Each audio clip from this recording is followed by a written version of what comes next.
Bezrat Hashem, je voudrais dédier le cours de ce soir pour les Nishmat ma maman, Rivka Bat Rachmona, pour toutes les personnes qui nous ont quittés, et Yitzhak Ben Ora, Yitzhak Ben Laura, dont c'est la Shavua, Bezrat Hashem, que Akadosh Baruch Hu les enveloppe dans le Gan Eden Mikedem, Amen, et qu'il les élève au-dessous du Kissa Kavod, Bezrat Hashem, et que ils puissent, eux, dans le monde de la vérité, d'aller dire à Akadosh Baruch Hu que on ne peut plus de cette situation et que ils envoient le Mashiach, Bezrat Hashem Itbarach. Bien sûr, on pensera à tous nos soldats, toutes les Kochot HaBitachon et tous nos Chatoufim, que Akadosh Baruch Hu les garde et nous les ramène, les vivants et ceux qui ne sont pas vivants aussi.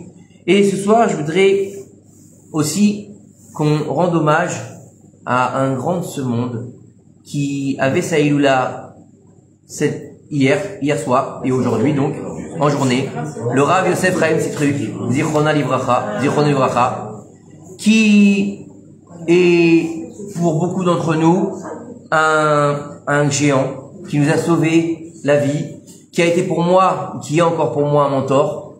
Et un jour j'ai dit, j'aimerais un jour pouvoir parler comme lui, parce que voilà, c'est un idéal de conférencier pour moi dans la Torah bien sûr, hein, on est bien d'accord. Et donc pour lui rendre honneur et pour lui rendre hommage et pour lui faire honneur, je voudrais partager avec vous, avant de commencer notre sujet sur l'adultère, je voudrais que... Elle était pas là pour faire. C'est pas grave. L'adultère. Je voudrais rendre hommage.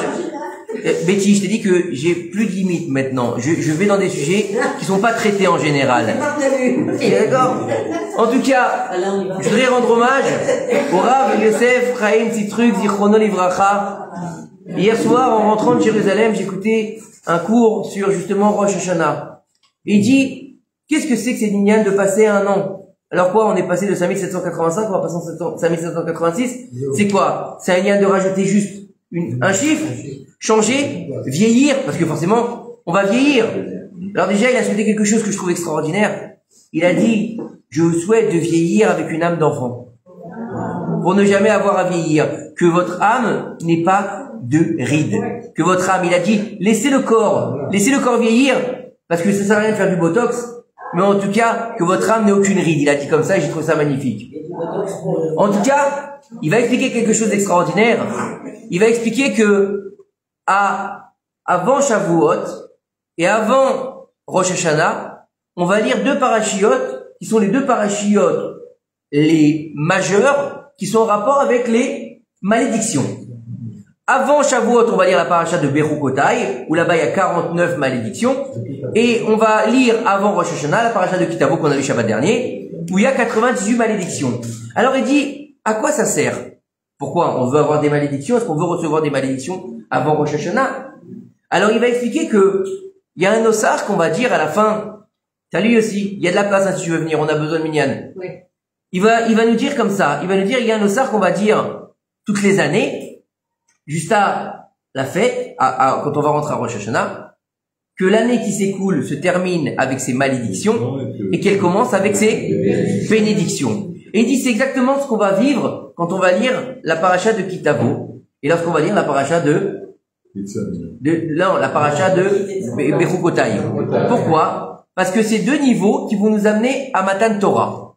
Pourquoi est-ce que ça va nous amener à Matan Torah? Parce que déjà, le niveau de faire Teshuvah, c'est grâce à la Torah, puisque la Torah, c'est aussi la Teshuvah. Et c'est que par la Torah qu'on peut faire Teshuvah. Et il dit quoi? Alors, quel rapport? Alors, on va Rosh Hashanah, d'accord. Yamim Noraim, on va rentrer dans les jours redoutables. Rosh Hashanah, Yom Kippourim, c'est ce jour-là qu'on va demander pardon, Besséder. Et quel rapport avec Shavuot? Shavuot, c'est le don de la Torah. Et ben, parce qu'en fait, les deux, elles sont intimement liées. Comment? La première fois que Dieu va nous donner la Torah, c'est à Shavuot. Il va nous donner Matan Torah. Moshe va monter, il va aller pour recevoir l'étape de la loi, et malheureusement, il va descendre et ils sont en train de faire le veau d'or. Il va casser les premières tables de la loi. Il va remonter ensuite, et il va remonter plusieurs fois, jusqu'à que Dieu va lui dire, Salarti Kidvarecha. J'ai pardonné selon tes paroles. Et là, il va lui donner les deuxième table de la loi. Et la première table de la loi, c'est Shavuot. Deuxième table de la loi, c'est Yom Kippourim. Donc ça veut dire que ces deux-là sont intimement liés. Mais avant, on doit comprendre que quoi? Qu'on doit lire les malédictions. Quel rapport? Dans la Torah, c'est pas des malédictions qu'on va lire. Je vous ai fait sortir d'Égypte, tu n'auras pas d'autre Dieu que moi, respecte ton père et ta mère, fais Shabbat. Super, elles sont les malédictions. Écoutez bien cet enseignement du Rav Yosef Chaim Tzedek Zichron Livracha, ce qu'il nous dit. Il nous dit que quand on va passer l'année, on a tous passé une année plus ou moins difficile. Et bien sûr, on va devoir faire avec les hauts et malheureusement les bas. Avec quand ça va bien et quand ça va mal. Quand c'est très dur et quand c'est très bien. Et il nous dit, même quand tu as l'impression que c'est une malédiction, reste dans la bénédiction. Il dit qu'en fait, les malédictions de Kitavo et de Bechukotai sont que des bénédictions. Ça veut dire que même quand ça va pas, tu dois continuer à croire en la Torah avant Yom Kippourim et avant Matan Torah. C'est-à-dire, tu peux pas croire à Kadosh Baruch Hu que quand ça va bien. Ou sinon, c'est trop facile. Exactement. C'est-à-dire que toute chose, elle est bonne. Comme il disait, Nachum Ish Gamzu, Gamzu le Tova. Ou bien, Gamze. J'ai dit en niveau. Non, je sais, mais je sais pas. Gamze Ya'avor, comme on dit. Gamze Ya'avor. Ça aussi, ça passera. Ça veut dire quoi? Ça veut dire que même quand tu as l'impression de vivre des malédictions, c'est pas des malédictions. C'est quand tu as l'impression que ta vie, elle est malade, c'est une malédiction. Comment? La banque, ça va pas. Ta femme, ça va pas. Les enfants, ça va pas. La santé, ça va pas. Le travail, ça va pas. T'as l'impression que tu vis une malédiction. Qu'est-ce qui peut m'arriver de pire? Tu dis bien, qu'est-ce qui peut m'arriver de pire que ça? Il vaut mieux que tu fermes ta bouche parce que ça peut être bien pire. Mais en tout cas, c'est qu'à ce moment-là, ne lâche rien. N'oublie pas d'où tu viens et n'oublie pas ta source. Ta source, c'est la Torah. Et le Rav, c'est truc qui nous dit exactement ça. Que s'éteignent les malédictions et que commencent les bénédictions. C'est-à-dire que de commencer l'année, même si on a passé une année difficile, dans la bénédiction. Et je trouve que c'est un message aujourd'hui. Pourtant, ce cours que j'ai entendu, il a plus de 15 ans, hein. Mais voilà, il est toujours d'actualité. Parce que la Torah, elle est éternelle et la Torah, elle est intemporelle surtout. Et vous savez, moi j'adore cette phrase qu'il a toujours dit. Et il a dit l'amour, c'est pas de recevoir. L'amour, c'est de donner. Et je vous ai tellement donné que je vous aime. Il a dit ça, il disait comme ça ses fidèles. Et je trouve que c'est la plus belle déclaration d'amour au monde. Et il y a aussi ce bel enseignement qu'il a donné aussi sur le lait et la viande. Vous savez que il y a marqué 3 fois dans la Torah, l'oté vachel gedi bachalevimo. Tu ne mélangeras pas le lait du veau dans le lait de sa mère, là, le veau dans le lait de sa mère. C'est vrai que c'est un choc. On peut pas l'expliquer. Le Rav, c'est un truc qu'il a pas expliqué, mais il a donné une explication qui est très très jolie. Pour un petit peu goûter, juste du tam, parce que c'est pas explicable. Et il a dit tout simplement, on peut pas mélanger la vie et la mort. Donc c'est pour ça qu'on mélange pas le lait et la viande. Pourquoi? Parce que le lait, ça vient de quelque chose de vivant. Alors que quand tu manges de la viande, c'est quelque chose de forcément mort, puisqu'on n'a pas le droit de manger le sang. Donc il a dit, tu ne peux pas mélanger la mort avec la vie. Tu laisses chacun de son côté et chaque chose en son temps. Et donc c'est pour ça qu'on mange pas le lait et la viande. Et je trouve que cette explication, elle était très belle. Que son mérite nous protège, qu'il nous fasse venir le Mashiach Bezrat Hashem, et qu'on ait le mérite de suivre ses enseignements et de les faire vivre, bien que lui ne soit plus dans ce monde, il est encore tout à fait vivant. Ça, c'était pour la première partie du cours, les Chaim.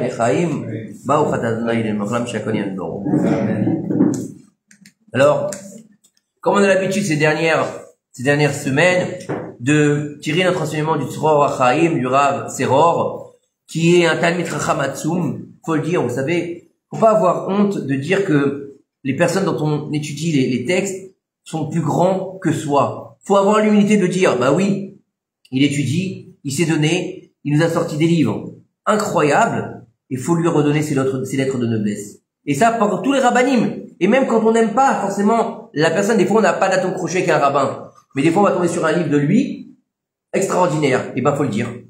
Faut le dire pourquoi? Parce que c'est important de remettre les choses à leur place. Et ce rave-là, Dieu bénisse. Je sais même pas s'il a 50 ans.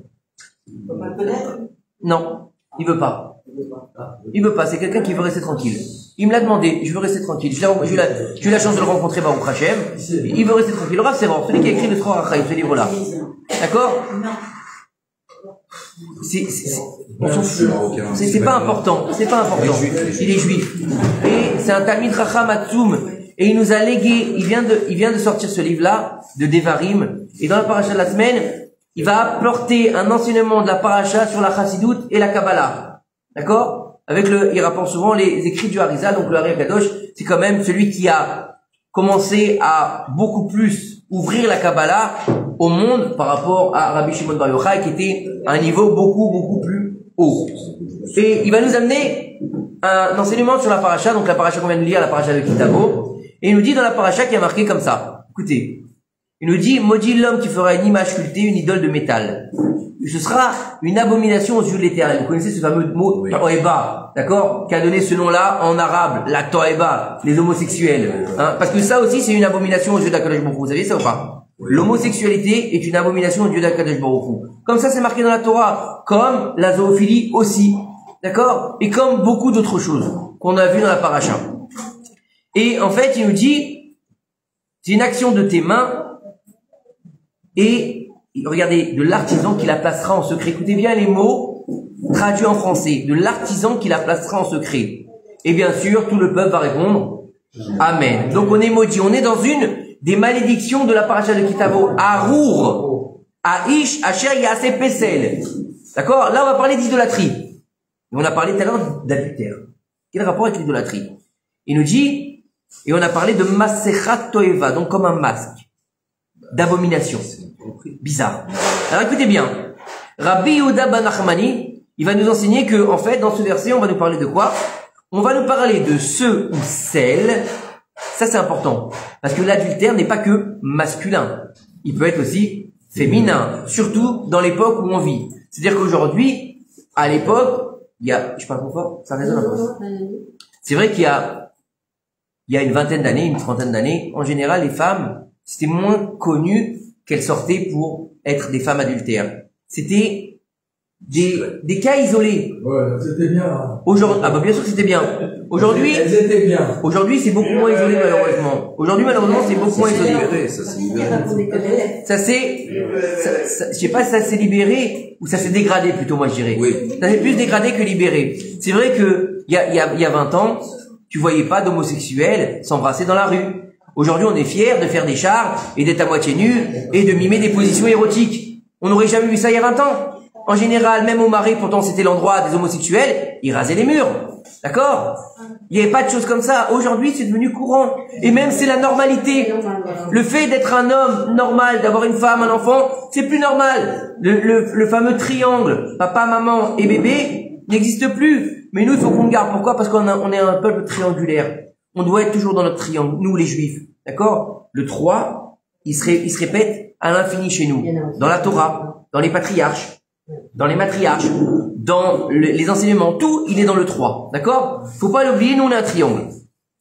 Maintenant, il te dit ici, écoutez bien, Rabbi Yehuda ben Nachmani, il te dit, maintenant, si celui ou celle-là, ils ont fait de l'adultère, ils ont engendré un enfant. Donc, elle est tombée enceinte. Ok? Il va s'appeler un mamzer. Donc, écoutez bien, cet enfant-là qui est un mamzer, donc on va traduire en français un bâtard. D'accord? Mais on va rester sur le mamzer, c'est mieux. Le mamzer, il y a marqué dans la Torah, dans le Sefer de Devarim justement, Lo yavo bekaal Israël leolam. Il ne pourra jamais rentrer dans le peuple d'Israël. À jamais. C'est pour ça qu'il est interdit à un mamzer de devenir sofer. Et pourquoi? Hein? Et qu'est-ce qu'il a? Attends. Oui, juste une chose. Je l'ai pas lu, hein. Je l'ai pas lu, donc je sais pas. Donc il peut pas donner donc je peux pas donner la réponse. Je suis en même temps. Je vais découvrir en même temps que toi le Mahamar. J'ai lu les 2 premières lignes, David. Donc je sais pas de quoi ça parle ce soir. J'ai même pas le temps de réviser ce soir. Mais David, il a pas été fort 9 mois. Hein. C'est la faute des parents. Écoutez bien, on peut avancer. Alors il nous dit, il pourra se marier, il ne pourra pas se marier avec une femme juive et se rendra finalement parmi les Ovdei Avodah Zara. Excusez-moi, c'est très dérangeant. Excusez-moi, ça résonne. Il peut se marier avec une mamzera. Oui. Oui. Et il nous dit ici que soit maudit le père et la mère de cet homme qui l'ont entraîné à cela. Qu'il soit maudit. Attends, mais on n'est pas en train de savoir il a fait, il a rien fait. On est en train d'expliquer le Mahamar de la paracha Kitavo. On n'est pas en train de poser des questions pour le moment à ce niveau-là. Peut-être qu'après il va nous donner la réponse. Je vous ai dit, je l'ai pas lu, donc je ne sais pas. Alors, il nous dit ici, Rabbi Shimon ben Menasseh va demander qu'est-ce que c'est la chose qui est tordue qui peut pas être redressée. Il y a une chose qui est tordue qui peut pas être redressée. Il nous dit que ça, c'est celui qui va avoir une relation avec une femme mariée qui va engendrer un mamzer. Il nous dit ici, dans le Talmud, il y a marqué quoi? Celui qui va voler, d'accord? Il va pouvoir, il a dérobé quelque chose en cachette. Il va le rendre, et c'est fini, d'accord? Bon, il va payer le double, le triple, c'est pas le problème, d'accord? Mais il peut le rendre, il peut corriger son acte. Un homme, il va voler avec force, ouvertement. Donc c'est le gazlan et le ganav, d'accord? C'est deux sortes de voleurs. Un qui va voler en catimini, et l'autre qui va voler ouvertement. Lui aussi, il a moyen de réparer son larcin, comment? Il rend. Il rend et il rembourse à hauteur de, etc. On va pas rentrer dans les halakhot de vol. En tout cas, il peut. Par contre, celui qui va aller avec une femme mariée, écoutez bien ce qu'il nous dit ici. Il va la rendre interdite à son mari, et lui, il est banni de ce monde. Lui, il est banni du monde. Il n'a plus de part dans le monde. Il va la rendre interdite à son mari. On va expliquer aussi pourquoi il va la rendre interdite à son mari. Alors pourquoi est-ce que lui, alors parce que la différence est, écoutez bien, si un homme il trompe sa femme, avec une femme non mariée, on parle pas de ça, il a pas de gosse, il a trompé sa femme. Si sa femme lui pardonne, il peut continuer à vivre avec elle. Ok? Je vous parle de la halakha, hein. Je rentre pas dans les détails, c'est bien, c'est pas bien. C'est pas bien. On est d'accord, c'est pas bien. Maintenant, si une femme elle a trompé son mari, d'accord, même si elle n'a pas d'enfant, si le mari est au courant, il doit la divorcer quoi qu'il arrive. Il ne peut pas, même s'il l'aime à mourir et qu'il lui pardonne, il ne peut pas. La différence. Je vous ai dit, écoutez-moi, Slicha, je vous ai dit, je suis très fatigué, c'est difficile, ça résonne énormément. Je vais vous expliquer pourquoi après. On va rentrer dans le Mahamar. C'est pas parce que c'est une femme et lui c'est un homme, c'est pas de la misogynie, d'accord? Je vais vous expliquer pourquoi. Au niveau de la Kabbalah, pas au niveau de oui c'est un homme, c'est une femme et pourquoi et comment. Ça on s'en fout. Arrêtez de vous mettre dans ce niveau-là de la femme est un homme comme un autre ou l'homme est une femme comme un autre. Ça n'existe pas chez nous. Ça n'existe pas chez nous. La femme elle est sur un piédestal et l'homme il est plus bas. Faut être clair. Pourquoi? Et chez Traïmim ça. Moi ma femme elle m'a jamais chanté de chanson le vendredi. Pourtant moi j'en chante une tous les vendredis.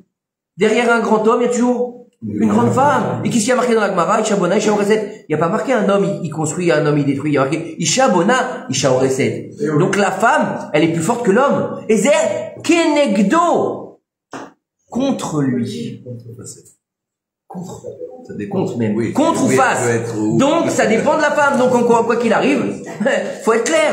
Faut mettre les choses à leur place. Elle dit, Chassani Kirteno. Et nous on dit jamais ça. On a toujours obligé de prendre des gants. Elle a pas besoin d'étudier la Torah. Nous, on a besoin d'étudier la Torah. Pourquoi? C'est un niveau différent. Elle est plus dans la spiritualité que nous. Mais c'est encore un autre sujet. En tout cas, écoutez bien. Je te dis ici que maintenant, quand une femme mariée, elle commet délibérément un adultère, elle est interdite l'érolam à son mari. Ça veut dire qu'il ne pourra jamais continuer à vivre avec elle. Et à chaque fois qu'il va aller avec elle, s'il reste avec elle, c'est une avéra. C'est une avéra, hein. C'est-à-dire que même s'il n'a pas divorcé, il lui a pas donné le guet. Il n'a pas donné le guet. D'accord? Au niveau de la Kabbalah, il réitère la faute originelle. Il peut pas lui pardonner. Il peut pas. À partir du moment où il le sait. Il peut. Lui pardonner, oui. Il peut pas. Si. Il peut lui dire, je te pardonne. Mais il peut plus rester marié avec elle. Il est obligé de la divorcer. Il peut se remarier. Et il te dit ici, il peut pas se remarier avec elle, il doit être obligé de la divorcer. Rien, il pourra jamais la reprendre. Elle lui a interdit ta vie. Et il dit par contre, si chazvé shalom, donc ça c'est une femme qui a été volontairement. Si chazvé shalom, une femme malheureusement, elle a été violée. Excusez-moi, je vous dis franchement, c'est très difficile. Le cours il est là, je vous ai dit c'est pas un débat. On avance, s'il y a des questions, je suis là pour répondre. Mais si tout le monde parle en même temps, on va pas y arriver ce soir. Mais là, je suis vraiment très fatigué, c'est difficile. Il nous dit ici, si elle n'était pas consentante, donc ça s'appelle un viol lo alenu, un viol lo alenu, il n'est pas obligé de la divorcer, et elle reste permise à son mari. Alors bien sûr, encore une fois, on peut pas rentrer dans les conditions, est-ce qu'il va supporter, est-ce qu'il va pas supporter, est-ce qu'il va accepter, on rentre pas là-dedans, ça c'est la psychologie de chacun, ok? Mais si, lui, ça lui pose pas de problème, c'est sa femme, il l'aime, d'accord, il veut la garder, elle a rien fait de mal, la pauvre, elle a rien fait de mal, et qu'il veut continuer à vivre avec elle, il y a aucun problème. Pourquoi? Parce que c'est pas de son propre chef, la pauvre. Elle a été faire les courses au supermarché, malheureusement, qu'est-ce qu'elle a fait de mal? Elle a rien fait de mal. Vous avez compris? Donc ça, c'est encore un autre niveau. Faut bien aussi le comprendre, remettre les choses à leur place. Consentante, pas consentante. Ça, c'est très important. Le le consentement dans le judaïsme, il est hyper important. Comme on l'a expliqué, je crois qu'il y a 2 cours, avec la fille qui se fait violer ou dans le champ, ou dans la ville. On a dit que si c'est dans le champ, on la pardonne, et que si c'est dans la ville, on la lapide. Pourquoi? Parce qu'elle aurait dû crier, ça veut dire qu'elle n'a pas crié, ça veut dire qu'elle était consentante. Après, c'est la Torah. C'est à moi, ça? Ouais. C'est compliqué quand même. C'est très compliqué, c'est pour ça que je ne veux pas rentrer là-dedans. Tu peux ne pas sortir. Non. Ça arrive. Non, mais Monette, il y avait, c'est des, bon, ça, là, c'est le texte brut dans la Torah que je viens de rapporter. Bien sûr. Si tu veux, là, on a lancé la halakha générique qui a marqué dans la Torah. Mais bien sûr, chaque cas est un cas particulier. D'accord? On peut pas, d'ailleurs, la Torah ne condamne pas facilement. La Torah va pas condamner facilement, mettre à mort facilement. C'est loin de là de la Torah de condamner facilement. On te dit à tel point que si un tribunal, il va mettre les 4 mises à mort de la Torah, d'accord, à plusieurs reprises, pourtant c'est marqué, tu feras comme ça, les 4 mises à mort. On te dit, ce sont des gens cruels. Il faudrait faire leur boulot.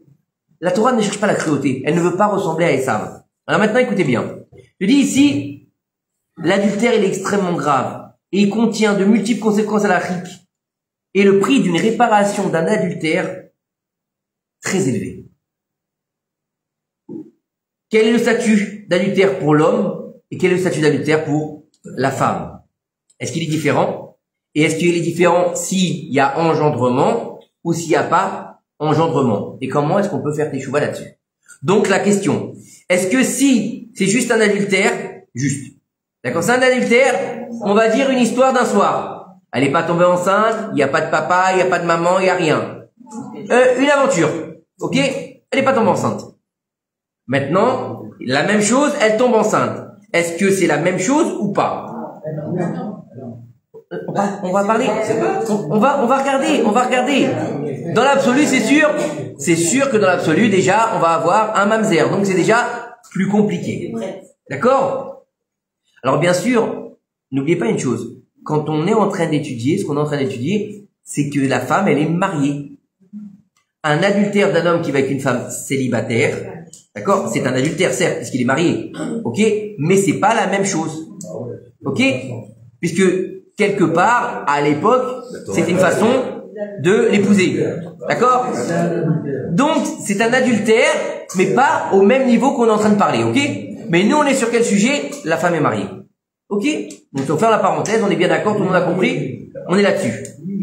Alors, écoutez bien ce que nous dit le Zohar HaKadosh. Celui qui va convoiter la femme d'un homme marié et qui va s'attacher à elle. Et, bien sûr, il va avoir des relations avec elle. Faut dire le mot, d'accord? C'est pour ça, d'ailleurs, en général, que c'est un adultère. C'est pas pour jouer aux échecs ou pour regarder un film, d'accord? En général, ça finit toujours à l'hôtel, d'accord? Il te dit ici, il va endommager grandement les mondes célestes. Donc, il va s'endommager lui-même. Il nous dit le Zohar HaKadosh. Et donc, il va avoir un enfant qui va être appelé un homme de destruction. Alors maintenant, on va comprendre tout ça, on va essayer de rentrer dans le Mahamar. Comme je vous l'ai dit, je l'ai pas appris. Je pense que c'est assez intéressant. Je pense que c'est un sujet qui est très délicat. C'est un sujet qui est d'actualité grave, d'accord? Parce que aujourd'hui, à tout bout de champ, d'accord? Je vous dis, moi, quand j'avais été chez le Rav Toutou, j'avais besoin de lui parler pour des sujets personnels. On a resté 2 heures ensemble et on a parlé de ce qui se passait lui aussi, donc ce qu'il vivait. Mais tu te rends pas compte le nombre d'adultères qui se passent, tu te rends pas compte de cas que je recense. Moi, je connais quelqu'un qui a fait un adultère, d'accord? Et quand ils sont allés voir avec sa femme pour le Rav Toutou, et donc il lui explique et le Rav il lui dit, le Rav il a dit à cet ami là, il lui dit à la fille, il lui dit oui bon c'est vrai ce qu'il a fait c'est pas bien, Nahon, c'est grave, mais juste avant vous j'ai reçu un couple, le mari il a fait un adultère avec un homme. Ça c'est permis. Mais non, c'est pas permis. Il est parti avec le mec en plus. Hashem Ishmael Meirachem. Il peut se marier avec lui. Non, c'est sûr que ce qui est bien, c'est qu'il n'est pas obligé de divorcer sa femme. Il n'est pas obligé de divorcer sa femme. Voilà, c'est ça. Il a gagné ça. Hashem Ishmael. Alors écoutez. Maintenant, il va nous expliquer que Écoutez bien ce qu'il nous dit ici. On a parlé tout à l'heure d'Avoda Zara, de sculpter une idole. Il nous dit ici dans le Zohar Kadosh, la personne qui va avoir un enfant, c'est comme s'il avait lui-même sculpté une Avoda Zara s'il a un garçon. Et s'il a une fille, d'accord, c'est comme s'il a un garçon, c'est comme s'il avait fait Pessel. Dans le verset qu'on a lu, il y a marqué Pessel et Masecha. Donc il y a le statut et le masque. Et il nous dit, s'il a un garçon, ce sera une Pessel. Et s'il a une fille, ce sera une Masecha. Ça veut dire que c'est comme si il avait fait de l'idolâtrie. Quand quelqu'un, il va faire une union interdite, c'est comme s'il avait fait de l'idolâtrie. Et on sait très bien qu'il y a 3 avérotes qui sont très graves, où on doit se laisser tuer plutôt que les faire. Et une d'elles, c'est l'idolâtrie. Et bien sûr, la débauche. Et en tout cas, il nous dit que... Alors pourquoi maintenant, celui qui va faire un adultère, il est considéré comme un idolâtre? La question qu'on est en train de poser, c'est le Zohar Kadosh qui la pose. Rabbi Shimon Bar Yochai, il pose cette question, d'accord? Et bien sûr, comment dire, ceux qui vont suivre, puisqu'on est là dans les lignes du Zohar et du Zohar Kadosh. Il nous dit que celui qui a été une femme mariée, que ce soit en cachette ou dévoilé, l'enfant qui va avoir, d'accord? Il va vivre dans une oppression et dans un vol. Pourquoi? Parce que c'est pas la volonté d'Akadosh Baruch Hu. Puisque la volonté d'Akadosh Baruch Hu, c'est quoi? De vivre dans le mariage. D'accord? Et il dit en fait, pourquoi? Parce que, mais écoutez bien où ça va. Parce qu'il te dit que la neshama de cet enfant, elle ne va pas venir du bon côté. Elle va venir du côté de la klipa. C'est la klipa qui va donner la neshama à cet enfant. Donc, ça veut dire quoi? Ils vont, par leur acte de débauche, obliger, écoutez bien, c'est d'une violence inouïe. Étant donné la klipa, elle donne une neshama. Puisqu'on a déjà expliqué qu'il y avait plusieurs niveaux de neshama et des neshama qui pouvaient venir de l'autre côté. Donc, ils ont donné une neshama. Maintenant, qu'est-ce qui donne le corps? On a dit dans une union, il y a toujours trois associés. Et donc, Akadosh Baruch Hu, il est obligé d'être associé pour aider à faire le corps. Donc, Akadosh Baruch Hu, il est obligé par la klipa de donner un corps à ce mamzer. Où est cette mamzeret? Et il veut pas Akadosh Baruch Hu, puisque lui, ça n'intéresse pas. Donc, ça veut dire qu'on va obliger, donc on va voler un corps à Dieu. C'est dur, hein? Et si on le tue, c'est pas mieux? Écoutez bien ce qu'il nous dit. Sur le coin? Ah oui. Non. Écoutez, regardez, on va suivre le cheminement, on va, les questions comme ça, on verra après. D'accord? On va oublier la question. Il te dit ici, c'est comme, écoutez bien, c'est comme si on avait violé la volonté du ciel. Puisqu'on l'a obligé quelque part. Il n'y a pas de consentement d'Akadosh Baruch Hu pour ça. D'accord? Et c'est ce qu'il a dit. Le roi Shlomo HaMelech, il a dit, j'ai vu toutes les oppressions qui sont commises sous le soleil. Sous le soleil, c'est-à-dire c'est sur terre. Le mamzer, vous avez posé cette question tout à l'heure. Le mamzer, il va demander à Kadosh Baruch Hu, si mon père et ma mère, donc mon père qui était marié, ma mère qui était mariée, ou bien, savoir aussi que si l'homme il est pas marié et que la femme elle est mariée, c'est quand même un mamzer, hein, faut savoir ça. Tant que la femme est mariée, c'est toujours la même situation. C'est la femme adultère. Quoi? Non, célibataire. Ah, d'accord. Ça s'appelle un ben nida. D'accord? Si les deux ils sont célibataires, c'est pas un adultère. Elle est libre, il est libre, on vous remercie. Si la femme est mariée, même si l'homme il est célibataire, ça s'appelle quand même un adultère. Ok? Et le bébé c'est un mamzer. Tant que alors je vais pour bien expliquer, à partir du moment où la femme qui est dans l'histoire de l'adultère, elle est mécoudéchette, donc elle est passée sous la roupa, c'est un mamzer. Ok? C'est toujours le inyan de la femme. Elle est mécoudéchette, li. Écoutez bien, à moi. Donc ça veut dire qu'elle est exclusive. Je vous laisse. Est-ce que je vous laisse? Non, bien c'est très compliqué. C'est très difficile, mais même ça me... Mettez-vous à ma place et essayez de vous concentrer pendant 1 heure de cours. Vous allez voir, c'est pas facile. Je vous assure, c'est pas facile. Surtout quand on bosse en plus la journée. Alors, écoutez bien ce qu'il nous dit ici. Il nous dit en fait que le mamzer, il va demander à Kadosh Baruch Hu, si mon père et ma mère, ils ont fauté. D'accord? Moi, qu'est-ce que j'ai à voir? J'ai rien fait. J'ai pas demandé à venir au monde. Comme te disent nos sages, déjà l'homme, il vient au monde contre sa volonté et il quitte ce monde contre sa volonté. Donc le mamzer encore plus. Déjà, je voulais pas venir au monde, moi, à ce niveau-là, mais en plus de ça, je vais venir dans un couple adultérien. J'ai pas demandé ça. Et Shlomo HaMelech, il va dire c'est les larmes des opprimés et il n'y aura personne pour le consoler. Et le mamzer, on a dit qu'il peut jamais rentrer dans le Kahal d'Akadosh Baruch Hu. Alors maintenant, on va rentrer peut-être dans le Inyan. Rabbi Chaim Vital, il va écrire que chacun de nous, il a un destin qui est lié à la Shrina. Et donc, que la providence divine, elle doit nous habiter et qu'elle va nous aider à avancer. Maintenant, ce qui a été décrété, c'est vérité. Que ça concerne le père, la mère ou l'enfant. D'accord? On va vivre selon ce que Dieu, il va faire pour nous. Donc maintenant, au niveau de cet enfant, d'accord? Faut savoir que, à un moment donné, il choisira un mauvais chemin. Il choisira un mauvais chemin. D'accord? Et c'est des gens très intelligents. Comme ça, ils nous disent le Talmud, les mamzerim sont des gens très intelligents.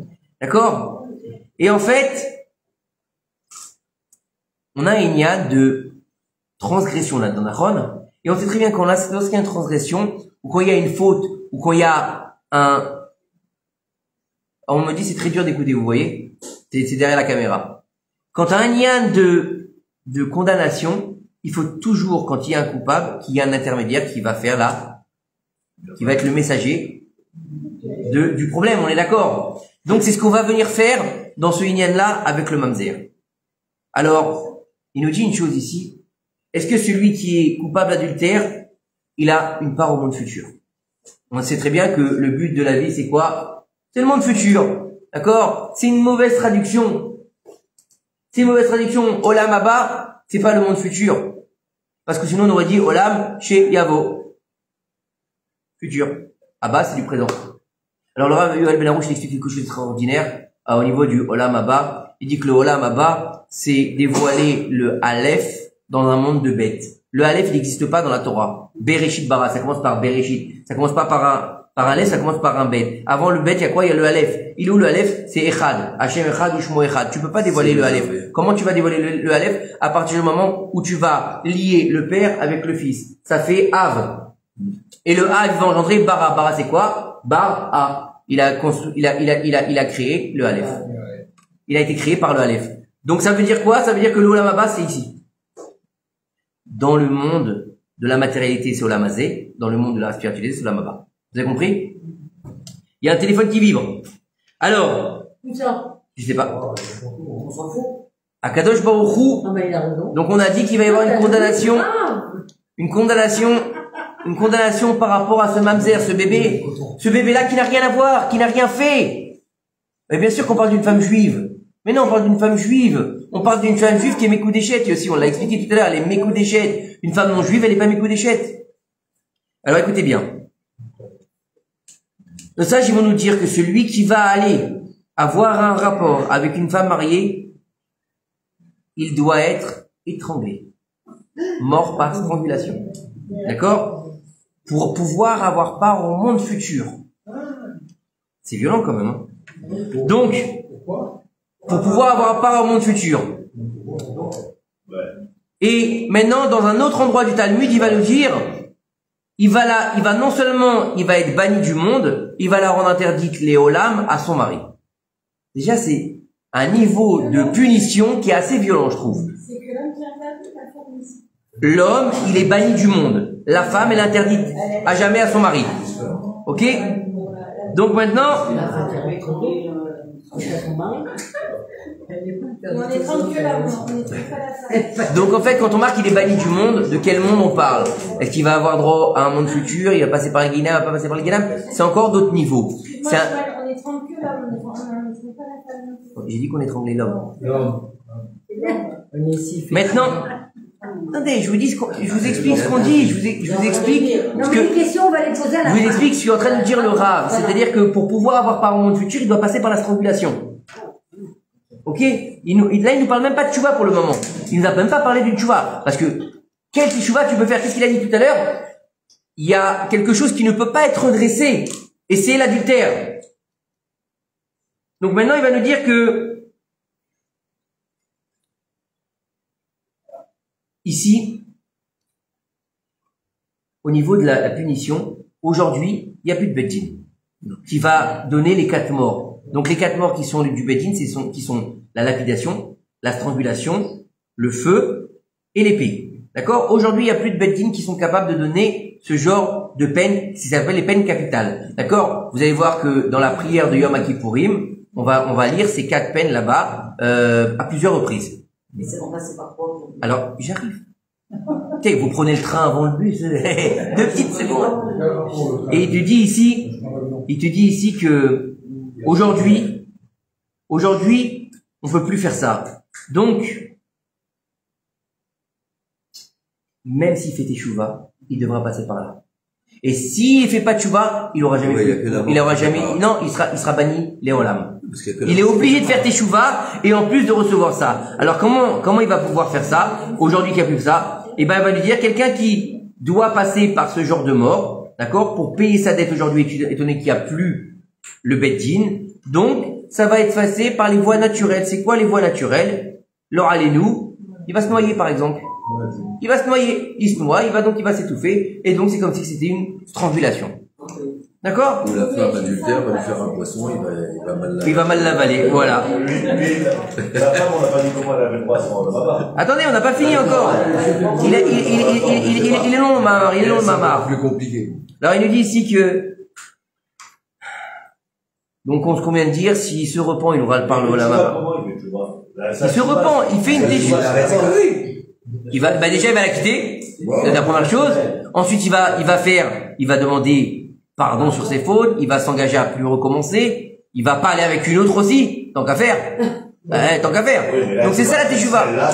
N'oublie pas une chose, Daniel, on l'a déjà expliqué plusieurs fois. Il y a des avérotes que la teshuva, elle va réparer. Des avérotes que c'est la teshuva et Yom Kippourim qui vont réparer. Teshuva, c'est la teshuva, Yom Kippourim et la maladie. Et ensuite, c'est la teshuva, Yom Kippourim, la maladie et la mort.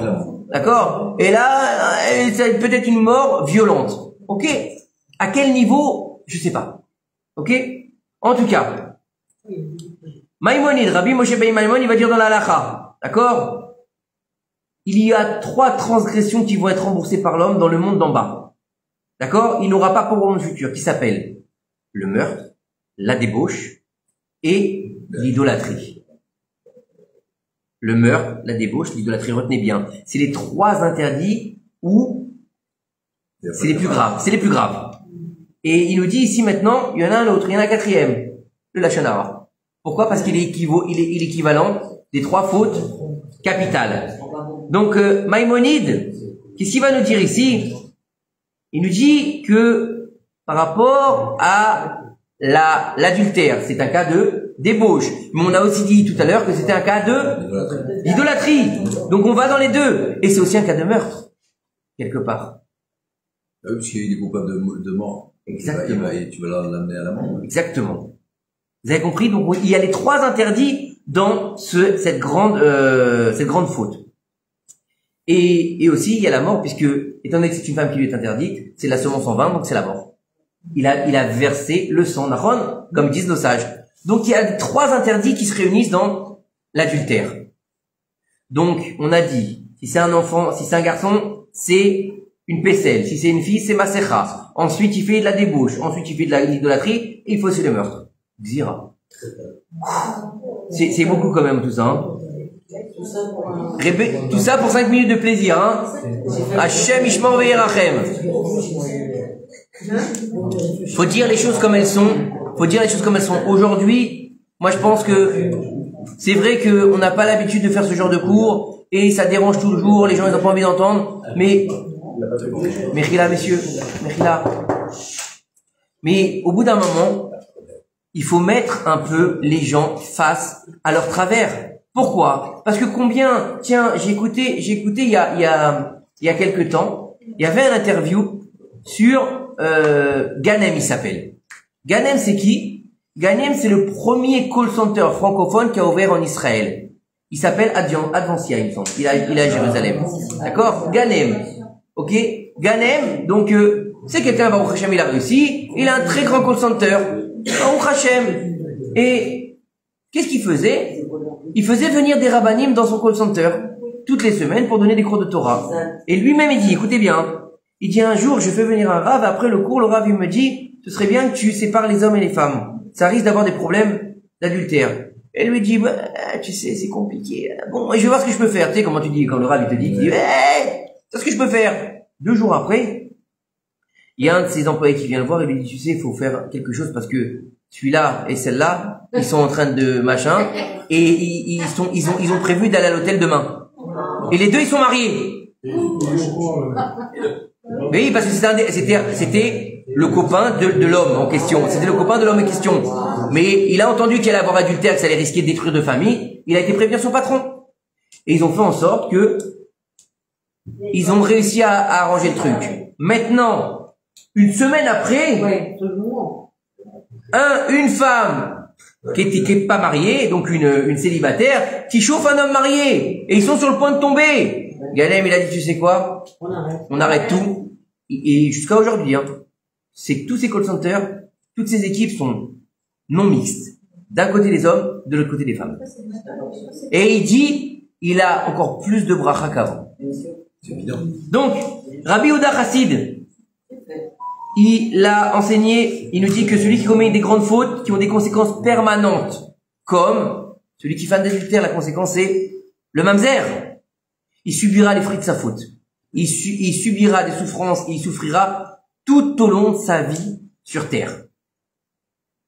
Comme il est dit, se nourriront du fruit de leur mauvaise conduite. C'est-à-dire quoi? Ils ont fait un péché. Quoi? C'est fini? Ça y est? On passe à autre chose? Non.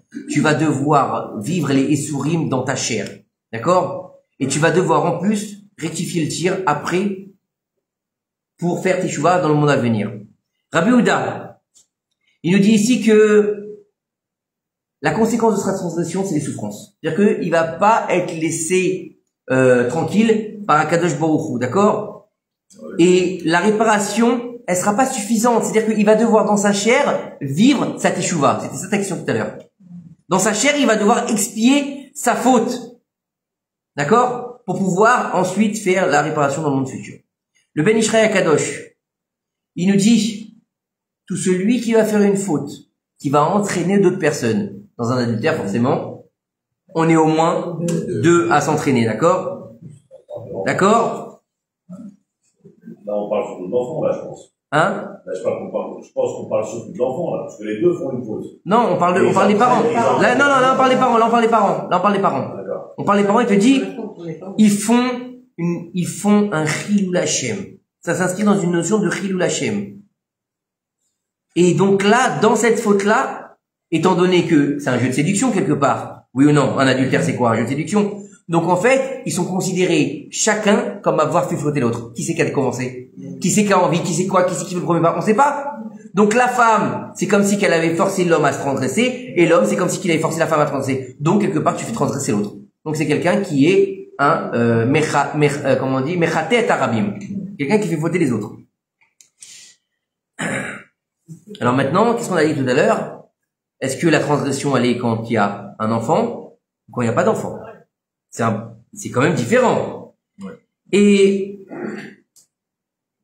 quoi qu'il arrive, même s'il n'y a pas d'enfant, elle est interdite l'éolam à son mari. D'accord? Rashi va rapporter le Ben Ishraï. C'est le fait du nom de la transgression. Qu'est-ce qu'on a dit? C'est une profanation au nom du ciel. Donc la profanation, elle inscrit que quoi? Il n'y a pas moyen de comment dire. Elle est interdite. Pourquoi? Parce qu'elle peut pas aller ensuite faire transgresser l'autre. Parce que si elle va ensuite avec son mari, elle va faire aussi transgresser son mari. Et donc elle va continuer la chaîne. D'accord? Et à chaque fois qu'il va avec elle, il réitère la faute originelle. Donc il faut pas. Donc elle est interdite d'aller avec son mari. Mais ça, il y a encore des notions. Si elle ne sait pas, s'il l'a pas appris, il faut pas lui dire. Vous savez ça ou pas? Faut pas lui dire. Oui, il vaut mieux qu'il le sache pas. Après, vaut mieux qu'il porte les cornes. Après, c'est encore un autre niveau. C'est encore un autre niveau. Il y a des conditions. Attention, il y a des conditions. Ok?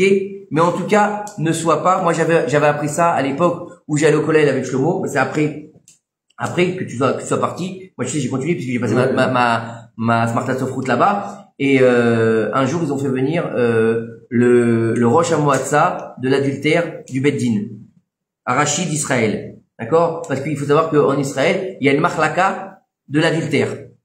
Vous savez ça ou pas? Il y a un pôle adultère dans le Beddin qui va s'occuper de tous les mamzer pour savoir s'ils sont véritablement mamzer selon la Torah ou pas mamzer.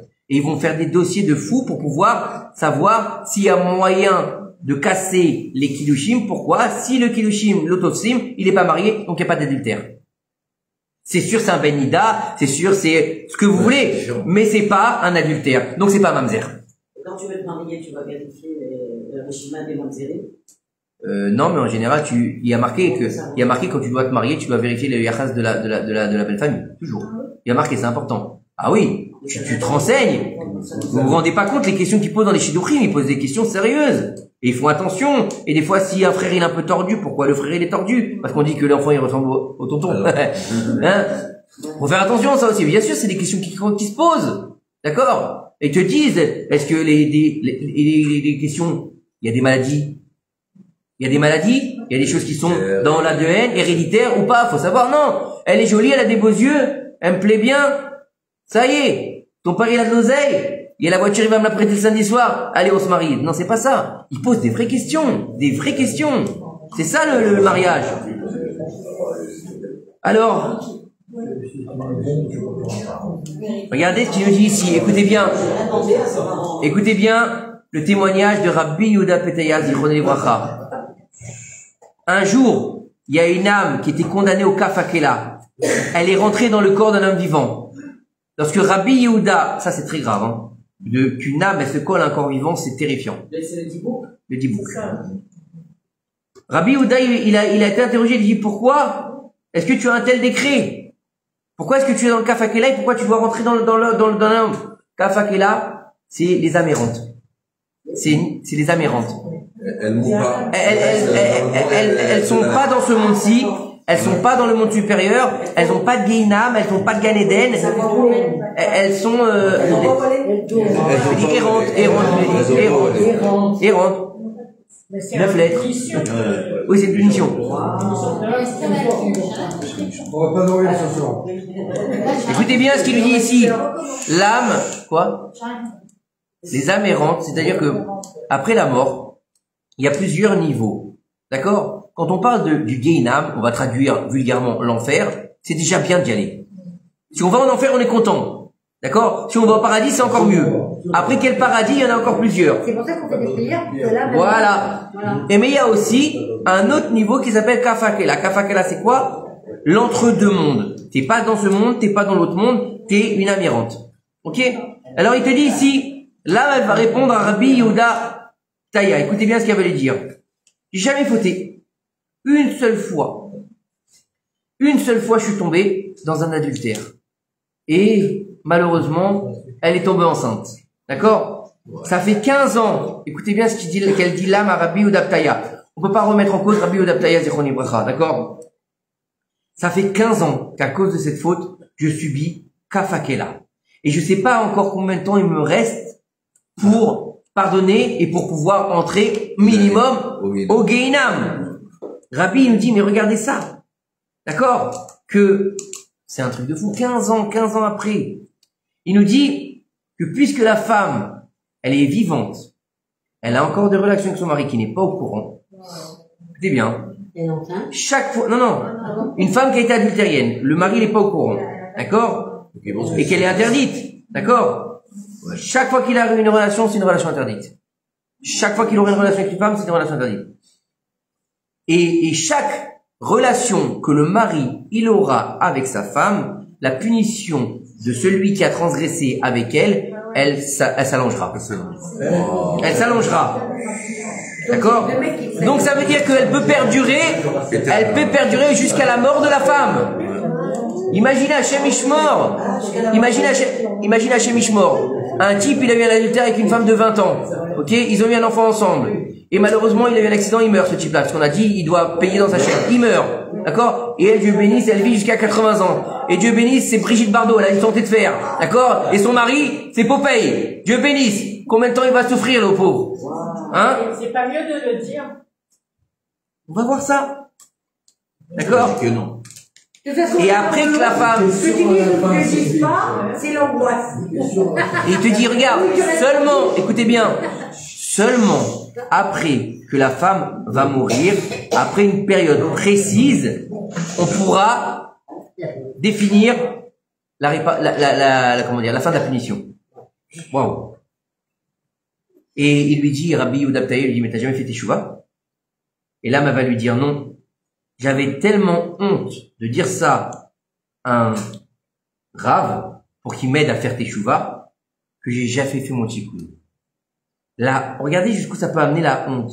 J'ai eu honte d'aller parler à un rabbin. Le rabbin, il aurait aidé à faire teshuva. Tu peux pas faire teshuva tout seul. Comment tu peux savoir comment tu veux faire teshuva là-dessus? C'est très compliqué. Et donc, à cause de sa honte, il a pas fait teshuva. Il nous dit en fait que, bien sûr que il faut faire teshuva. Il faut regretter.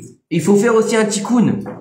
Et que s'il avait fait ça l'homme, peut-être que sa peine, elle aurait été peut-être dure, mais peut-être qu'elle aurait été plus courte, moins difficile, elle aurait été allégée et qu'il aurait eu une expiation un peu plus, plutôt un peu moins difficile qu'un peu plus facile, d'accord? Mais regardez ce qu'on est en train d'apprendre. C'est que celui qui, nous, il a une union interdite avec une femme mariée et qui va avoir un enfant avec elle, regardez les conséquences de son acte. Regardez les conséquences d'une pulsion animale, en fait, tout simplement. Parce que, concrètement, à partir du moment, je veux dire, on est des adultes, on comprend la chose, une fois que c'est fini, c'est passé. On est calmé. Dieu bénisse.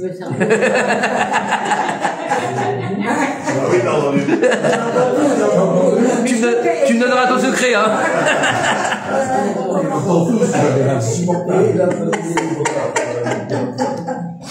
Il a la santé, hein. Dieu bénisse, hein.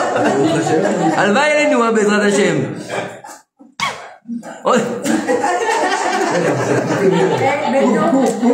Écoute, tu sais, au moins, ça fait du bien, un peu de légèreté. Baruch Hashem, on vient jamais pour rien. Vous savez, c'est vrai que, on dit c'est Rosh Hashanah, Koved Rosh, mais, Be'ezrat Hashem, Atem Nitzavim Hayom Kulechem, on est tout juste devant Akadosh Baruch Hu, et on est sûr qu'il va nous inscrire dans les bonnes années, Be'ezrat Hashem, on va passer à la bonne année, Be'ezrat Hashem. On espère en tout cas qu'on soit inscrit dans le livre de la vie, mais surtout qu'on soit, comme je l'ai dit hier soir, qu'on soit vivant. C'est-à-dire que si on soit inscrit dans les livre de la vie, mais qu'on vive comme des vivants, pas comme des morts vivants. Maintenant, c'est vrai que cette année, j'ai pas fait de cours sur Rosh Hashanah, aucun cours sur Rosh Hashanah. Même hier, c'était pas un cours sur Rosh Hashanah. D'accord? Hier, c'était pas un cours sur Rosh Hashanah. Cette année, j'ai pas fait de cours sur Rosh Hashanah. D'accord? J'en ai assez d'entendre toujours la même chose, je suis fatigué. Attention, écoutez, je suis fatigué. J'ai pas envie de ça cette année. J'ai pas envie de ça, j'ai envie de changer cette année. Alors voilà la question. Non, bah, c'est quelques-uns, là. La semaine prochaine, c'est quoi? Je vais chercher dans le livre. Lui, je sais pas, moi, je verrai. Non, on va bien sûr parler de Yom Kippourim, bien sûr. Mais s'il y a quelque chose d'intéressant là-dedans, on va peut-être y aller. Je sais pas, moi, j'aime bien aller, si tu veux. Aujourd'hui, non. Aujourd'hui, j'aime bien un peu me dépasser et aller chercher des sujets qui sont un peu différents. Un peu amener d'autres choses, c'est agréable. Alors écoutez bien. Est-ce que celui qui a commis un adultère, il vaut mieux qu'il fasse savoir ou pas? C'est la question qu'on pose depuis tout à l'heure. Est-ce que le mari doit être au courant? Attendez, bah voilà, on va voir. Alors, pour répondre à cette question, on va faire appel au paragon de la Torah, celui qui a transformé et transcendé le monde juif séfarade dans notre génération, Rabbeinu Ovadia Zichrono Livracha, et il va lui-même aborder ce sujet. Donc, on va ramener la déate de Rav Ovadia, pas la mienne, d'accord? Donc Rav Ovadia, je pense qu'il y a personne ici qui peut parler contre lui. Donc écoutez bien ce qu'il dit. Pour que la porte ne soit pas fermée à ceux qui veulent faire teshuva, on pourra se montrer plus souple et ne pas le faire savoir au mari de cette femme, car cela risque de lui commander un dommage familial très important et entraîner un grand déshonneur. Bah déjà, elle est obligée de divorcer, donc les enfants ils deviennent orphelins, et en plus de ça, vous imaginez, c'est ta femme l'a traîné. C'est quand même dur, parce que même si lui il a rien fait, vous savez comment ils sont les gens. Bah, c'est de sa faute si elle est partie avec quelqu'un d'autre. Il avait qu'à faire attention à elle. C'est de sa faute s'il a été avec le voisin. Parce que le voisin, il a écouté. Lui, il passait son temps à bosser. Vous connaissez les langues de vipères? On va éviter ça. Alors, il dit ça, le Rav Ovadia. D'éviter en fait Mais c'est pas évident de garder les secrets aussi. La shonara, c'est très grave. Écoutez bien, on ne viendra pas dire que la teshuva de celui qui a commis un adultère n'a aucun intérêt, chas v'shalom. Chas v'shalom. Elle a un intérêt. D'accord? Puisqu'on l'a dit tout à l'heure, une chose qui peut pas être redressée. Donc, c'est tellement grave et tellement dur. Donc, on va dire ici, s'il le fait savoir à son mari et qu'il se sépare d'elle, parce que s'il le sait, on l'a dit, il est obligé. Alors maintenant, pourquoi est-ce qu'il est obligé? C'est une bonne question. Alors on va poser la question, pourquoi est-ce qu'il est obligé? Il faut savoir une chose. Je sais pas si vous avez entendu déjà ce Inyan de une femme qui se marie avec un homme et que lo alenu, son mari, il décède après la première nuit. Et qu'elle se marie une deuxième fois, Avec son frère. et qu'elle se marie non, elle a pas d'enfant, et qu'elle se marie une deuxième fois, écoutez-moi, Attendez, taisez-vous. et qu'elle se marie une deuxième fois et que son deuxième mari, il meurt aussi. D'accord? Il faudra pas qu'elle se marie une troisième fois. Celle-là, elle s'appelle la veuve noire. Vous dites, celle-là, elle est poissarde, laissez tomber. Non. Ah, écoutez bien. Qui veut se marier avec elle? C'est encore, écoutez bien. Oui, ça c'est le boom. Mais c'est encore autre chose, rentre pas là-dedans. Écoutez bien. Écoutez bien. Elle est forte. Écoutez bien. Elle tue le mari. Au niveau de la Kabbalah, pourquoi? Il faut savoir que, écoutez-moi bien, c'est très important ce qu'on va dire.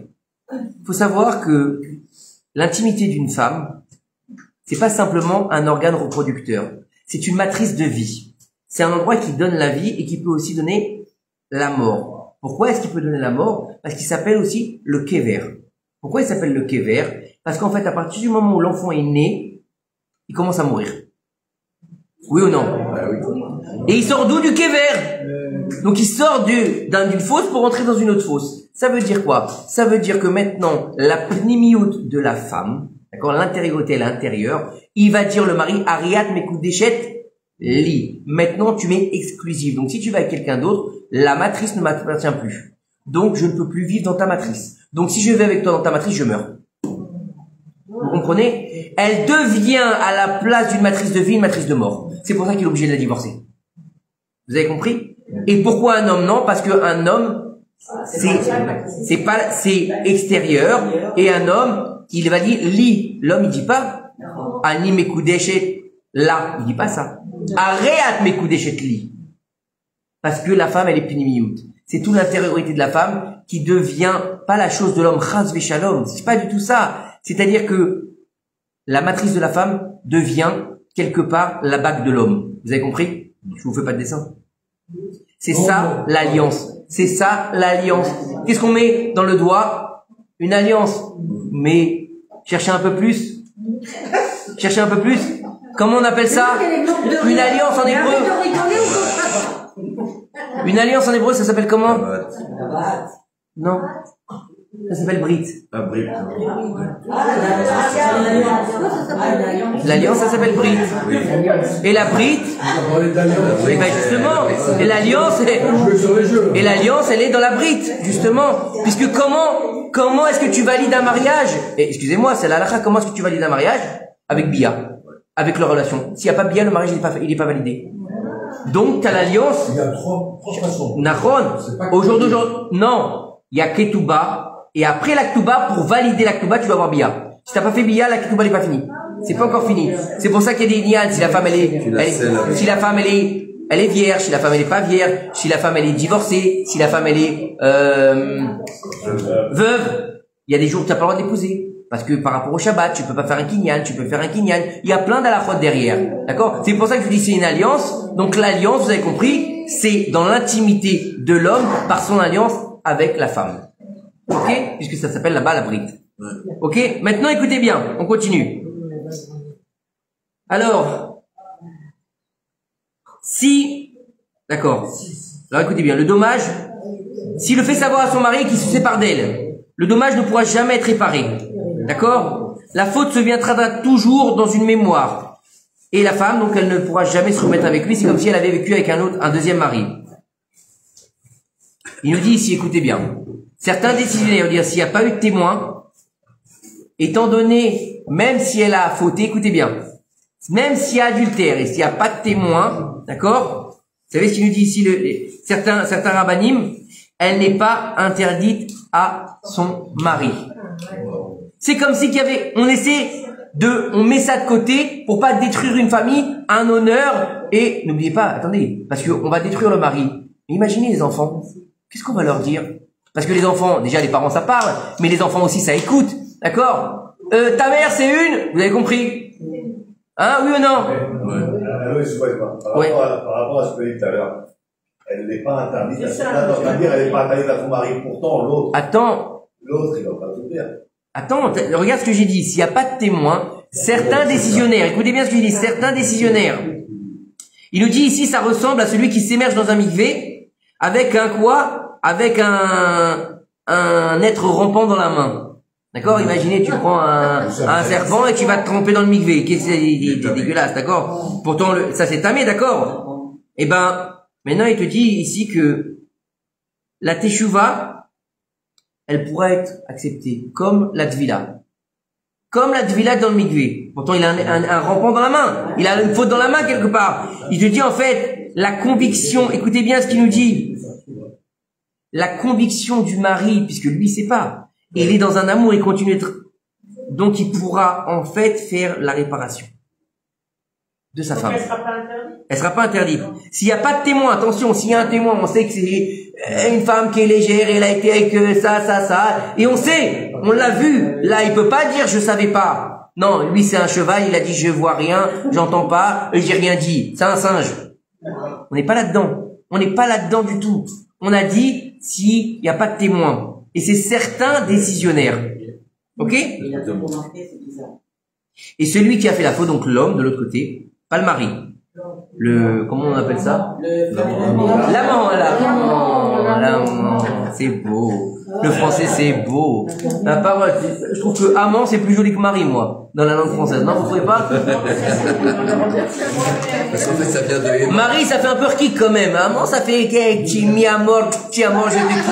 Hein, ben c'est ça l'amant en fait. Le mari il rentre, il se gratte le ventre. Qu'est-ce qu'on bouffe ce soir? Et l'amant, je vais t'emmener, je vais te. Pourquoi tu crois qu'elle prend un amant? Parce qu'elle aimait plus son Bah mari. oui, parce qu'elle aimait plus son mari. Exactement. C'est le terme, il est juste. Eh ouais, qu'est-ce que tu veux? J'aurais dû faire du théâtre. Hein? Et en fait, donc lui, par contre, il doit être dans une teshuva perpétuelle. C'est comme si il avait passé sa vie dans un mikvé. Et il se trompe toute la journée, d'accord? Il devra jeûner. Il devra jeûner autant que ses forces lui permettent. Il devra s'engager dans l'étude de la Torah. Et il devra se mortifier pour que le repentir, il puisse commencer à être efficace. Et ça, c'est ce que nous dit Rabbeinu Ovadia Yosef. Zecher Tzadik Begal Yilokha. Dans le Zohar Kadosh, on a encore un peu de temps ou pas? Il nous reste il nous reste 2 pages. Il nous reste 2 pages.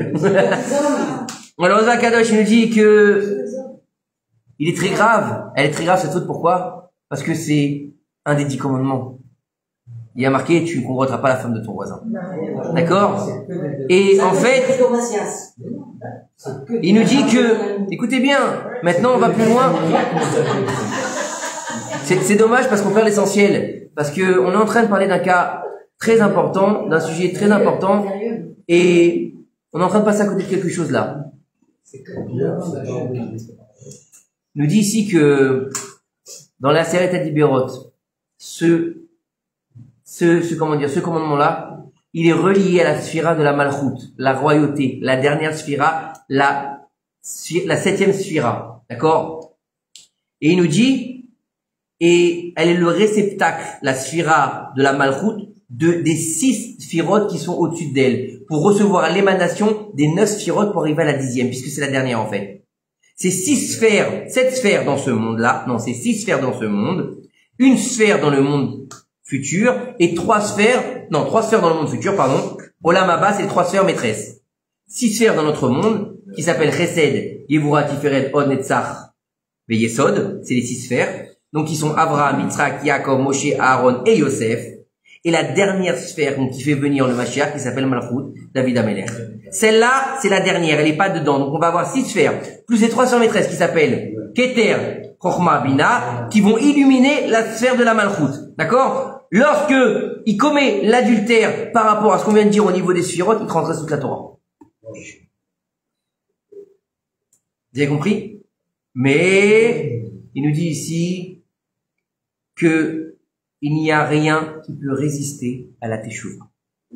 Baruch Hashem. Ça, c'est... Alors il te dit ici, la teshuva avec les souffrances, la mort et le comment dire, un petit kétadinim, il fait que ça pourra apaiser la rigueur du tribunal céleste, d'accord? Et il nous dit ici, celui qui est tombé dans la tentation de l'île, vous connaissez l'île ou pas? Oui. L'île de la tentation. Ah oui, bah l'île. Ouais, quoi? Un couple marié. Non, mais ça, faut être excusez-moi, faut être débile, hein. Ah oui, Qu'est-ce que tu vas faire? Donc, un couple marié, je veux voir s'il m'aime vraiment. Donc, on va aller sur une île. Lui, il va aller sur une île. Alors, lui, il va sur une île où il y a que des bombes atomiques. Et elle va sur une île où il y a que des mecs des bombes atomiques. Ça dure 20 jours. 20 jours, je crois. Et le travail des gens qui sont là-bas, je sais pas, ouais, non, mais ça doit être dans tous les pays. C'est une émission de télé-réalité. Et attendez. Et le but des mecs qui ont été engagés, des filles qui ont été engagées, c'est de faire tomber les hommes et les femmes mariés. Non mais qu'est-ce qu'ils sont beaux. Mais faut être con, excusez-moi, il n'y a pas d'autre mot. Qui c'est qui va résister à ça? Personne. Mais en général, ça part en cacahuète au bout de 2 jours, au bout de 2 heures. Bah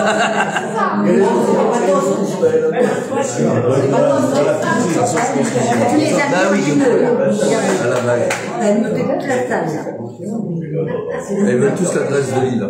Bon, je vous donnerai l'adresse de l'île, d'accord? Pour ceux qui veulent aller voir s'ils aiment vraiment leur épouse, vous irez. Chas v'shalom. Ah non, on passe l'île de la tentation, c'est fini. Ça y est, ces programmes sur TF1, c'est fini. On a été à la télé. Tu veux savoir à quelle heure? 20h30. Le samedi soir. Heure de Paris. Non, Chas v'shalom, TF1. Voilà, on peut dire. TFX. Bon, hein. Dieu bénisse. Alors écoutez. Non, je regarde. Écoutez ce qu'il nous dit ici. Regardez ce qu'il nous dit le Rav. Le Rav, il nous dit ici, celui qui est tombé dans la tentation.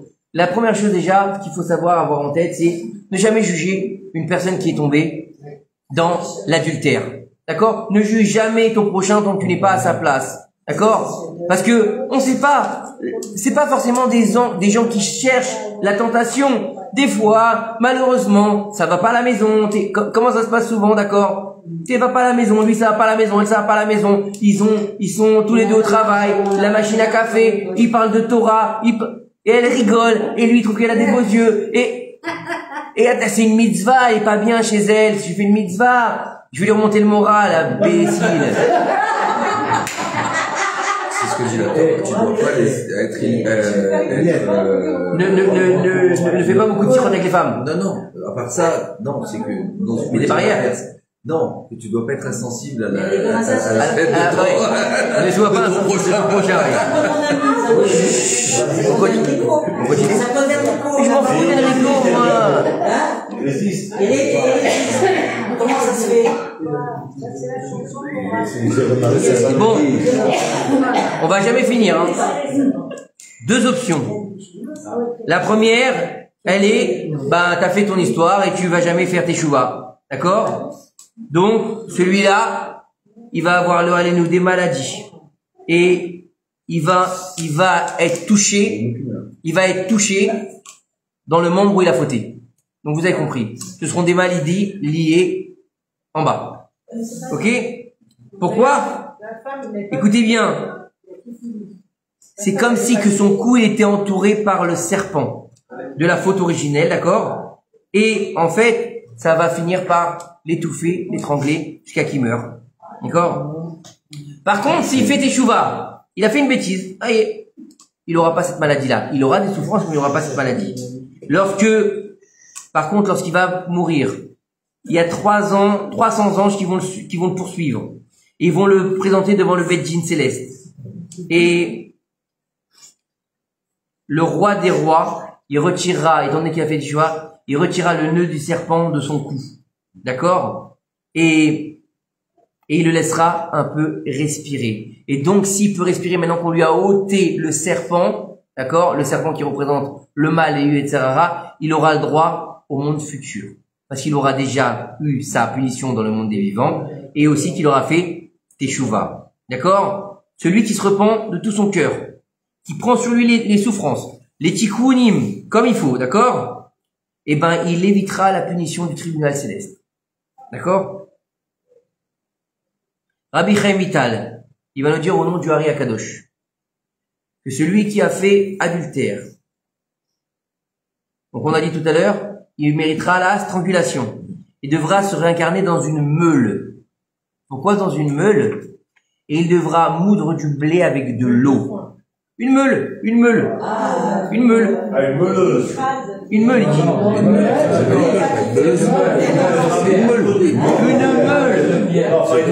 Une meule. Une meule, demande à Rabbi. Meule.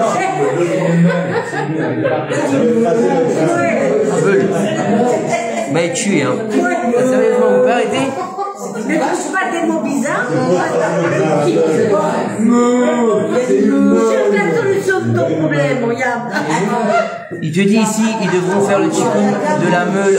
Écoutez, Bémet, c'est dommage, c'est vraiment dommage, parce que c'est pas une meuleuse, c'est une meule. D'accord? C'est par rapport au verset qui nous dit que ma propre femme tourne la meule pour un autre. Bah oui, elle était avec un autre. D'accord? Donc ça, je vais m'expliquer que c'est un rapport, c'est très difficile d'émettre, avec les relations intimes. D'accord? Comme on a dit de qui? Shimshon. Il a été attaché à une meule. Pourquoi une meule? Bah parce qu'il a eu des relations avec Dalila. D'accord? C'est-à-dire que dans la réincarnation, il y a toujours de l'eau. Ben, de l'eau, c'est comme s'il s'étouffait à chaque fois. Donc, c'est comme si il y avait la strangulation perpétuelle. Puisqu'on a dit que le fait de se noyer, c'est la strangulation. Dalila était mariée. Oui, il était marié avec elle. Elle était mariée. C'est très compliqué, l'histoire de Samson Dalila, c'est très compliqué. Elle était pas juive, il a pas converti, il a converti. Il y a plusieurs ignanes. Comme ça, il dit Shimshon. Shimshon, il nous dit qu'il méritait d'être accroché à la meule. D'accord? Dans la prison. Comme ça. Shimshon. Il parle de Shimshon. C'est pas de moi, c'est lui. D'accord? Et Rabbi Chaim Vital, il va nous dire aussi, donc on a dit la meule, mais aussi il va se réincarner en âne. En âne, un âne, ok? Alors il nous dit ici que nos sages, ils ont demandé, les philosophes, ils ont demandé à nos sages, si Akadosh Baruch Hu, il veut pas de l'idolâtrie, s'il veut pas que vous adoriez les étoiles et tout ce qui est attrait à l'idolâtrie, pourquoi est-ce que il va pas l'annuler tout simplement? D'accord? Et il dit ici en fait que c'est impossible. Akadosh Baruch Hu, il ne peut pas le faire. Pourquoi? Parce que toute chose peut être source d'idolâtrie. Puisque les premières idolâtries, c'était quoi? Le soleil et la lune. Ça veut dire que Dieu, il va devoir détruire le monde parce qu'il y a des idolâtres. Vous imaginez? Il y a des gens qui vénèrent le soleil? Oui. Il y a des gens qui vénèrent la lune? Oui. Il y a des gens qui vénèrent les planètes? Oui. Il y a des gens qui vénèrent des arbres. Il y a des gens qui vénèrent des pierres. Donc on doit détruire le monde. Donc Akadosh Baruch Hu, il peut pas détruire la nature à cause d'imbéciles. D'accord? On devrait faire perdre le monde de toutes les choses qui sont importantes. S'il y a plus de soleil, il y a plus d'agriculture. S'il y a plus d'arbres, il y a un problème d'air, d'oxygène. S'il y a plus de lune, il n'y a plus de marée. Donc tout ça fait que le monde n'existe plus à cause d'imbéciles. Alors écoutez.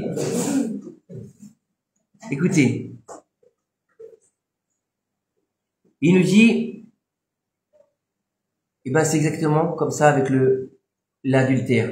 C'est vrai que un homme qui va avec une femme mariée ne devrait jamais avoir d'enfant.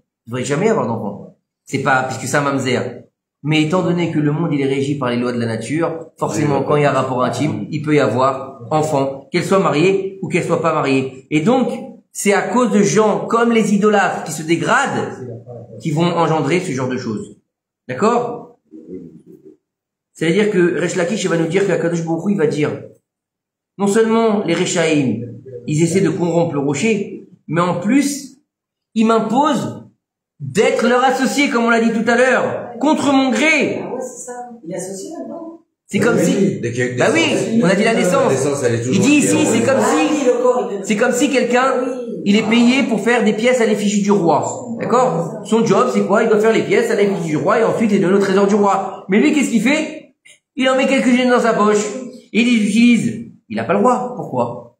Comment tu peux utiliser mon effigie sans que je t'ai donné la permission? C'est exactement la même chose avec Akadosh Baruch Hu. Comment tu peux donner à un homme le Tselem Elohim alors que moi je voulais pas qu'il naisse? Puisque chacun de nous il a un Tselem Elohim. Ce mamzer, si on regarde la Torah, Naase Adam Betzalmenu Kilmotenu dans la paracha de Bereshit. Faisons l'homme, on va traduire vulgairement, à notre image. Ce mamzer, il est donc à l'image de Dieu. Mais Dieu il en veut pas puisque c'est un mamzer. Donc il a obligé à imposer sa signature sur ce mamzer. D'accord? Et donc, c'est comme les idolâtres qui obligent Akadosh Baruch Hu à laisser dans le monde la nature et qui subit quelque part l'idolâtrie des gens par rapport à ce que lui-même a créé. Alors, l'avortement est interdit. Et dans ce cas-là, est-ce que c'est permis de faire l'avortement? Je sais pas. Je sais pas. Je sais pas. Peut-être après, mais je sais pas. Le Har Kadosh. Il y a une question simple. Écoutez bien, la réparation. Ils connaissent tout ce qui vient de dire. La réparation. On est dans la réparation. Le Har Kadosh. Il va nous dire que celui qui l'aura allénou, bien sûr, l'aura allénou, v'lo la fechat, commet un adultère, il devra jeûner 325 jours. Qui correspondent, c'est moi, non mais arrêtez, Bémet, 2 minutes. Ça correspond à 5 fois le nom Adnout, Ado plus loin Naï. D'accord? Le secret des 325 rigueurs. D'accord? De ceux qui pour apaiser la rigueur comme on l'a dit tout à l'heure. Ok? Les 3 dernières lettres du nom Adnout. Donc c'est le Dalet, le Nun et le Yud. Ils font le mot Djinn. Donc ça veut dire que il faut apaiser les 5 rigueurs de la Shekhinah. Et donc pour cela, qu'est-ce qu'on va faire? Par ces 5 lettres, ces 4 lettres, on va voir le Djinn qui va être atténué par la première lettre, le Aleph, qui vient du nom de la miséricorde qui s'appelle Ekié. Aleph et Yud et. D'accord? Ça veut dire que on va incorporer la miséricorde dans le deal. Ado, plus loin, Naïm. Vous avez compris? Ça veut dire que maintenant on va pouvoir atténuer la rigueur en faisant ces 325 jours de jeûne. D'accord? Pendant ces 325 jours de jeûne, il devra avoir les kavanotes de faire, bien sûr, teshuva sur ce qu'il a fait. D'accord? Si l'homme décide de jeûner plusieurs jours d'affilée, incluant les nuits, les kavanotes et les comptes des jeûnes diffèrent. D'accord? On te parle de 325 jours de jeûne. On t'a pas dit d'affilée. On n'a pas dit d'affilée. T'imagines le mec il doit jeûner pendant 325 jours d'affilée, le jour et la nuit, mais il meurt. D'accord? Regardez, attendez. Chut, regardez, soyez gentils, 2 petites secondes, on a bientôt fini. C'est intéressant, non? Vous trouvez pas ça intéressant? Alors, essayez de me laisser parler. Il te dit ici, par exemple, celui qui jeûne 2 jours et 2 nuits consécutives, sans boire ni manger quoi que ce soit, c'est comme s'il avait fait 27 jeûnes. 27 jeûnes. Donc c'est comme si qu'il avait jeûné 27 jours. D'accord? C'est violent quand même. Je sais pas si on est capable de faire ça aujourd'hui. Donc il devra jeûner 325 jours. Il devra mettre sur lui un silice. Il devra mettre de la cendre sur un silice. Mettre de la cendre sur son front. D'accord? À l'endroit où on place les tefilines. Quand il cassera son jeûne pour se restaurer un petit peu pour pouvoir continuer à vivre, la dernière bouchée de ce qu'il va manger, il devra la tremper dans la cendre. En dehors tous les jours sauf le jour du Shabbat. D'accord? Et à la sortie de chaque jeûne, il devra le faire. Il devra aussi avoir les kavanotes de silice, donc il devra avoir les kavanotes de l'endeuillé, quelque part. D'accord? Lorsqu'il va faire les 3 prières quotidiennes, avant de commencer la Hamida, du jour en les jours de jeûne, il devra penser à s'acquitter, d'apaiser la rigueur des 325 rigueurs du ciel. Violent quand même, hein. Et lorsqu'il dira, donc il devra avoir cette kavana à quel moment? Au moment où il dira à Dieu, Hachem, ouvre ma bouche que Dieu puisse dire tes louanges. Hachem, c'est Badaï Titar, Piyagit et la Terra. À ce moment-là, il devra penser à ça. D'accord? Et il devra aussi multiplier les 13 attributs de miséricorde à Kadosh Baruch Hu durant la prière. Il devra s'émerger dans un mikvé. D'accord? Chaque lundi et chaque vendredi des 325 jours de jeûne. Peut-être qu'il va vivre dans le mikvé, moi je pense. Hein. Il va vivre dans le mikvé, il va se faire un plateau repas dans le mikvé. D'accord? C'est même pas que tu parlais d'un religieux qui a fait ça. Mais pas forcément religieux. Bah, tu lui dis, Non. il est en train de faire S'il veut faire une réparation, quel que soit le type. Si un type il n'était pas religieux, d'accord? Il est tombé avec une femme et demain il fait des chouvas. Maintenant, alors écoutez, maintenant c'est vrai que pour réussir à faire ce genre de réparation, c'est extrêmement difficile. Et aujourd'hui, on est dans une génération dite faible, malade, comme ça ils disent nos sages, une génération malade, faible. Et donc, de faire ce genre de mortification, c'est quasiment impossible. Donc le mieux, c'est quand Laura Lénou, quelqu'un il est passé par un adultère, qu'est-ce qu'il va aller faire? Il va aller voir un mécoubal, un vrai mécoubal, pas un mécoubal à 2 balles, d'accord? Pas un mytho là qui vous dit donnez-moi 25 000 shekels et que je vais vous faire votre tikkun. Ceux-là, fuyez-les comme la peste. Même fuyez-les comme l'adultère d'ailleurs, d'accord? Ceux-là c'est du n'importe quoi. Si vous entendez un rave un jour qui vous dit donne-moi 100 000 shekels et je t'enlève le cancer, chas v'shalom, d'accord? Tu lui dis crève. D'accord? C'est n'importe quoi. Faut arrêter le délire. Ou si par exemple il te dit oui alors vous savez quoi, celui qui donne 200 shekels, je vais lui donner ça, 300 shekels ça et 400 shekels ça, et met vorach et à 800 shekels tu donnes ta femme aussi. Faut arrêter les délires. D'accord? Malheureusement aujourd'hui, il y a un business des mikoubalim. Vous allez voir un vrai mikou. Quoi, c'est pas vrai? Non, Betty, c'est peut-être pas sa femme. C'est peut-être un monsieur, j'en sais rien aujourd'hui, on sait pas trop. En tout cas, ce qu'il faut savoir, c'est quand tu sais pas, va voir un rave. Et si le rave, donc déjà va voir ton rave. La première chose, c'est d'aller voir son rave. Si ton rave il est pas en mesure, il va t'orienter vers d'autres rabbanim qui sont à un niveau plus haut et qui sont en mesure de venir t'aider à faire ton tikkun pour pouvoir réparer ta faute. Mais le mieux dans tout ce qu'on vient d'étudier, c'est de comprendre que avant de tomber, eh ben, réfléchis, évite de tomber dans l'adultère, évite de rendre une femme impure, interdite à son mari, évite de souiller une Bat Israël parce que chaque Bat Israël, elle est appelée la fille du roi, d'accord? Et que même dans les relations normales, faut pas les souiller, alors encore plus dans l'adultère. Et de comprendre que Be'ezrat Hashem Ilbarach, c'est ce que nous disent nos sages, ne rajoute pas de sirote avec les femmes. Et on te parle de ta femme, alors à plus forte raison avec les autres femmes. D'accord? C'est le Pirkei Avot qui nous dit ça. Ça veut dire quoi? C'est-à-dire, mets une barrière. D'accord? Ça veut dire, c'est vrai que, des fois, comme on dit souvent, vous voyez le mal partout, les religieux. Non, c'est pas qu'on voit le mal partout, c'est que le mal, il est partout. Il est partout. Et surtout de notre génération. Comme ça, c'est marqué dans le Zohar HaKadosh, qu'à la fin des temps, la plus grande des Averas, qui sera la plus grande des difficultés pour le peuple d'Israël, ce sera la débauche. Ce sera la débauche.